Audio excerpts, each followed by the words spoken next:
क्या आपने कभी सोचा है कि जिस ताजमहल को हम मोहब्बत की निशानी मानते हैं वो असल में एक छुपा हुआ शिव मंदिर हो सकता है। उसके नीचे 22 ऐसे कमरे हैं जिनमें पिछले 300 सालों से कोई गया ही नहीं, क्योंकि कहते हैं वहां कुछ ऐसा छिपा है जिसे दुनिया को नहीं पता चलना चाहिए। यह कहानी सिर्फ पत्थरों, संगमरमर और प्रेम की नहीं है, बल्कि यह एक ऐसे रहस्य की परतें खोलती है जिसे जानकर आपकी सोच हिल जाएगी। यह एक ऐसे ऐतिहासिक रहस्य की खोज है जो सदियों से दफन है।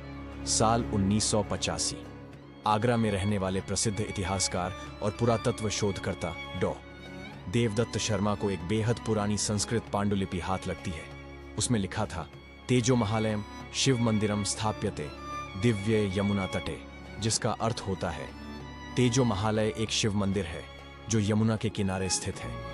इसे एक आम धार्मिक श्लोक माना, लेकिन जब उन्होंने पांडुलिपि के अन्य हिस्से पढ़े तो उनके रोंगटे खड़े हो गए। वहां ताजमहल जैसी संरचना, सफेद पत्थर और एक विशाल शिव मंदिर का उल्लेख था।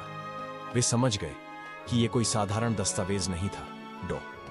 शर्मा ने तत्काल ताजमहल के इतिहास की जांच शुरू की।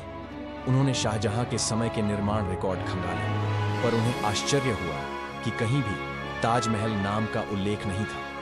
अधिकांश मुगल दस्तावेजों में लिखा था पुराने भवन का जीर्णोद्धार, लेकिन शाहजहां ने प्रेम में बना डाला, यह अमर स्मारक, यह तो सबको पढ़ाया गया है। डॉक्टर शर्मा को शक और गहराता गया। उन्होंने ताजमहल के नीचे बने 22 बंद कमरों की जांच की मांग की, लेकिन उन्हें एसआई यानी भारतीय पुरातत्व सर्वेक्षण से कोई अनुमति नहीं मिली।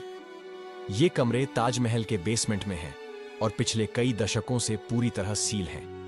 पर क्यों उनका मानना था कि इन कमरों में प्राचीन शिवलिंग, हिंदू चित्र और संस्कृत शिलालेख छिपे हो सकते हैं। ताजमहल की वास्तुकला पर गहराई से नजर डालने पर चौंकाने वाली बातें सामने आईं। मुख्य गुंबद नागर शैली में है, जो हिंदू मंदिरों की प्रमुख शैली मानी जाती है। कई दीवारों पर कमल पुष्प के चिन्ह हैं। मुख्य द्वार पर बने कलश और त्रिशूल भी सवाल उठाते हैं। इतना ही नहीं, ताजमहल के पश्चिमी हिस्से में एक कमरा है जिसे गर्भगृह जैसा बताया गया है। मुस्लिम कब्रों में गर्भगृह नहीं होता, पर हिंदू मंदिरों में होता है, जहां शिवलिंग या देवमूर्ति स्थापित की जाती है। डॉ. शर्मा को एक और प्रमाण जयपुर राजघराने से मिला 700 के दशक की एक पांडुलिपि, जिसमें स्पष्ट लिखा था, शिवजी का तेजो महालय आगरा में स्थित है, जिसे ताजवली ने हड़प लिया है।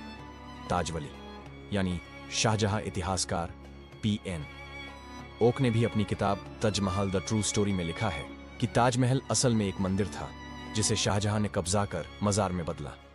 एक ईरानी यात्री अब्दुल हमीद लाहौरी की 1652 की डायरी में उल्लेख है, यह इमारत पहले से खड़ी थी, शाहजहां ने इसे अपनी पत्नी की कब्र में बदल दिया। यहां तक कि ब्रिटिश काल के कई मानचित्रों में ताजमहल को तेजो महालय लिखा गया है।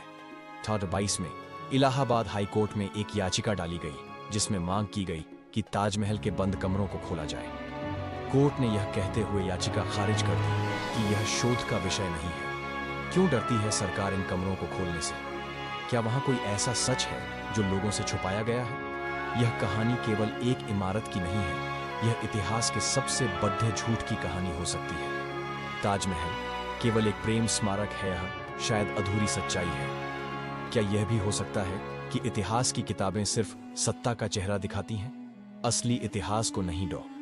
शर्मा आज भी अपने अनुसंधान को जारी रखे हुए हैं, पर उन्हें सरकारी स्तर पर समर्थन नहीं मिलता। उन्होंने एक बार कहा था, अगर इन 22 कमरों को खोला जाए तो पूरी दुनिया का इतिहास दोबारा लिखा जाएगा। तो अब आप तय कीजिए, क्या ताजमहल सिर्फ एक प्रेम की निशानी है या सदियों पुराना एक सत्य जिसे पत्थरों के पीछे छुपा दिया गया है? क्योंकि इतिहास वो नहीं जो हमें